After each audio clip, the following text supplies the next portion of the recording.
Hello అండి, welcome to our channel.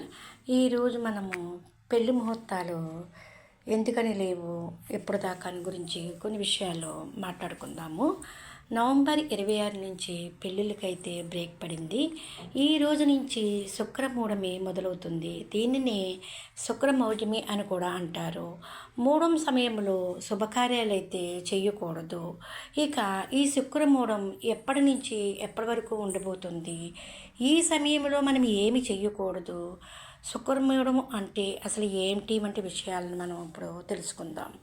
శుక్రమౌఢమి సమయంలో పెళ్లి చూపులు కానీ, నిశ్చితార్థం, పెళ్ళి, ఉపనయనం, అలాగే గృహప్రవేశం, వాహనాలు కొనుగోలు చేయడం, ఇల్లు కొనుగోలు చేయడం, విగ్రహాలు ప్రతిష్ఠించడం, బోర్లు వేయించడం, పుట్టు వెంట్రుకలు తీయించడం, కొత్త వ్యాపారాలు మొదలుపెట్టడం, పదవీ ప్రమాణ స్వీకారం వంటి అటువంటివి చేయకూడదు. ఇలాంటి పని చేయడం వల్ల సమస్యలు వస్తాయని చెబుతారు. అందుకే శుక్రమౌఢమి సమయంలో వీటినైతే చేయరు. ఇక శుక్రమౌఢమి ఎప్పటి నుంచి ఎప్పటి వరకు ఉంటుందంటే, ఈ ఏడాది నవంబర్ 26 నుంచి శుక్రమౌఢమి ప్రారంభమైంది.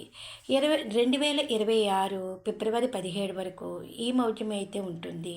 అంటే మొత్తం 83 రోజుల పాటు ఈ శుక్రమౌఢ్యమి అనేది కొనసాగుతుంది. మార్గశుద్ధ షష్ఠి నుంచి మార్గ బహుళ అమావాస్య దాకా ఉండబోతుంది. ఈ సమయంలో ఎలాంటి శుభకార్యాలు చేయకూడదు. మాఘవాసం వచ్చేదాకా పెళ్ళిళ్ళు చేయకూడదు. అప్పటి వరకు అయితే శుభముహూర్తాలు అనేవి లేవు. అసలు శుక్రమౌఢ్యమి అంటే ఏమిటో చూద్దాం. మౌఢ్యమి అంటేనే శూన్యం, చీకటి అని అర్థం. గురువు లేదా శుక్రుడు సూర్యుడితో కలిసి ఉన్నప్పుడు మూఢము అంటారు. గురువు శుక్రుడు సూర్యుడికి దగ్గరగా వచ్చినప్పుడు అవి కాంతిని కోల్పోతాయి. దాంతో చీకటి ఏర్పడుతుంది. అలాంటి సమయంలోనే మనకి శుక్రమౌఢ్యమి అనేది ఏర్పడుతుంది. గురువు శుక్రుడు రెండూ కూడా శుభగ్రహాలే. ఈ గ్రహాలు మౌఢ్యం సమయంలో తేజస్సును కోల్పోవడంతో చీకటి అనేది ఆరంభమవుతుంది.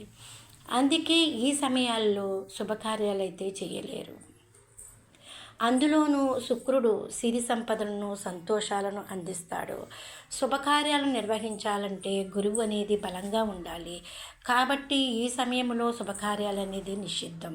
ఇంకా ఈ మూఢం సమయంలో ఏ పనులు చేయొచ్చో తెలుసుకుందాం. ఈ సమయంలో మనం రోజువారీ ఎక్కడికైనా ప్రయాణాలు అనేది చేయొచ్చు. అందులో ఏ తప్పు లేదు.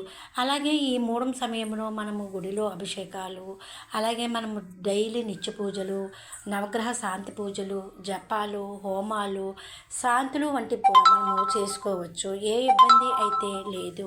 అంతేకాక నామకరణం, సీమంతం, అన్నప్రాసన వంటివి కూడా చేయొచ్చు.